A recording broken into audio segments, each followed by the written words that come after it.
I started off as an experimental psychologist.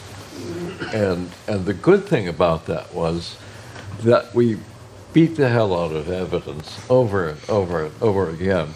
So I'm very conscientious about evidence, and when people talk in these airy-fairy ways, I will not mention names, there's always this thirst to, what's actually happening in the real world, and how do we find out about it, and how do we test things in the real world. And that became possible with regard to consciousness, I think, at least in modern science. In the 1970s, when Helmholtz's hypothesis from the 1840s, I don't mean to wander from the point here, Helmholtz was a very great scientist. He was a great physicist, great physiologist, a great student of both hearing and vision. And at one point he proposed that the visual system must be making unconscious inferences about things that we see, which is obvious when you look at eye movements, for example. When you think you're reading a page, the fact is that you're not. You're mostly filling in. And whenever you fixate on a word or on a phrase, whatever, you're momentarily conscious of that, and then your eyeball rotates like a billiard ball, and it's ballistic, and then it jumps to another point, and you can take another fixation at that point. You take fixation, little ones. They're all little ones, little patches, and your brain brings it together and makes it conscious. And Helmholtz was practically run out of town for proposing that, because this violated all the educated Western intuitions that we have, that what makes the difference between humans and other animals is rationality, logic, reason, discourse, all those wonderful things, which are indeed wonderful things, and mere animals were different. So Aristotle had a hierarchy. If you were a philosopher, of course, you were on top of the hierarchy. And that still persists today in philosophy, so that every philosopher I know, at least, seems to develop arguments that show that he is conscious, but not too many other people are. And this is sort of understandable, but it's not true. So there was this hierarchical notion which dominated Western thought for such a long time, until we ran into these awful things called computers. And by the 1970s, so Helmholtz's idea was roundly rejected and denounced. And so by the 1970s, what we had was a so-called machine metaphor for this wealth of unconscious processes that our brains are doing every single second, every single fraction of a second. So if we walk away from the cortex for a moment, there are two balls hanging underneath of the back of the cortex called the cerebellum, or the cerebellums, I suppose, these days. And they're very, very important. They have either as many neurons or more neurons. 4 times as many.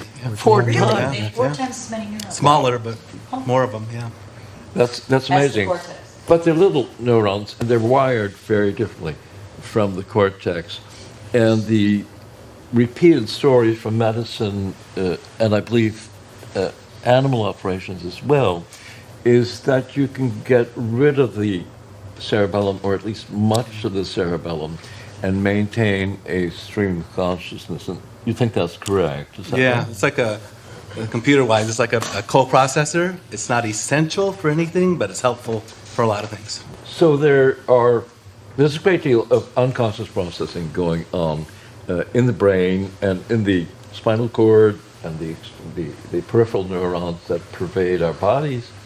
That is not directly conscious, but I should say that a lot of it kicks off regions of cortex, which emerge in the conscious stream that you are experiencing right now. This is a beautiful illustration that Natalie and an artist worked on, and it's basically, you can think of it as foveation. I'm pinpointing my fovea at a rather about this much. If I extend my arm like this and put up two fingers, that's about the size of a foveal fixation.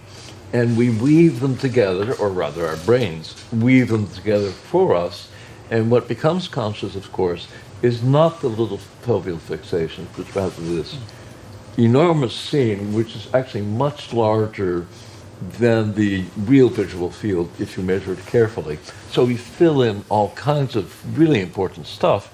And so we have a three-dimensional environment. We have lots of people sitting here. We're trying to communicate with each other, all that stuff. And it comes from little fragments of input. And the brain is just very smart to make sense of all that. And this goes to Mark's point that verbiage is not necessarily either the highest or the only way to think about these things, because sensory motor interaction, and it always is sensory and motor, even speech, for example. So this is a cycle, and the sensory part of the brain, the posterior half of the brain, is the most vivid source of conscious vision and olfaction and taste and hearing and so on. If we think about all those lines that are going into cortex as being bidirectional, and bidirectional irritates all the engineers I know, because engineers know perfectly well that when you put a microphone next to a loudspeaker, that the circuit's going to blow up for obvious reasons, right? It goes into this howling siren sound. And basically, one of the tricks of electrical engineering is to avoid feedback loops like that. Now, the weird thing about the cortex is that it's simply filled with feedback loops like that, and yet it survives. Now, it doesn't always survive, by the way, because when you have an epileptic fit, what you're getting is this exactly out-of-control feedback loop. So it doesn't always do that, but children sometimes have temporary epilepsy that they grow out of. And in that process, there's some kind of balancing happening against catastrophic events. So this is a system that is ready to crash at any moment, and the reason why it makes sense that it is ready to collapse at any moment is because it must respond to totally unexpected inputs at various times. And it has to respond within about 100 milliseconds if you're an average mouse. So cat starts chasing mouse, mouse starts zigzagging, and the decision time for that process is about 100 milliseconds, maybe 200, whatever, very fast. And your neurons are relatively slow. They're much slower than the switches in a computer. So there's this weird organ called the cortex, and we know, in fact, I believe, in my mind at least, it was a neurosurgeon at the Montreal Neurological Institute who discovered around 1934, it was published in 1934, that cortex is the organ of mind. And by mind, Penfield certainly included consciousness, although mind also has some unconscious aspects. But that he found that essentially by studying what turned out to be 1,200 seriously epileptic patients who were not curable by less invasive procedures, and essentially had conversations with the patients while the cortex was being stimulated. So the mind, the conscious mind, but also the unconscious part that we call mind, short-term memory is an example.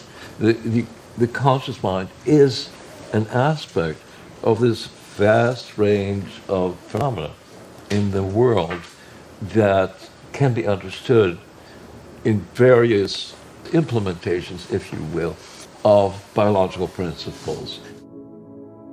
I'll just tell you what you're seeing. Huge number of neurons, and he placed it on So 80,000 or 100,000? yeah, 100,000. Yeah. And I think he used his own head. He imaged his own head to get the connectivity and where the areas were and placed them in 3 dimensions on this and then ran it, which took a ton of time to run. And this animation represents probably like a month of simulation time. What came out were these beautiful waves that look very much like what a wave would look like if you were actually imaging a brain like that, except there's details there that are really underlying the structure, connectivity, and the dynamics of single neurons. I haven't seen this particular one, but variations on that. And people are very interested in the frequency of the waves in terms of as a way for kind of the brain to test its predicted model against sensor input, and that this frequency is sort of unique to consciousness. And How does this relate to the 20 years that you studied identical twins in the National Yeah, Institute for Mental yeah. Health and their development over time? it hasn't been looked at formally, as I know, but that is a good example as well of twins are themselves. They have still the same subjectivity, even though the same DNA and it's very similar environments.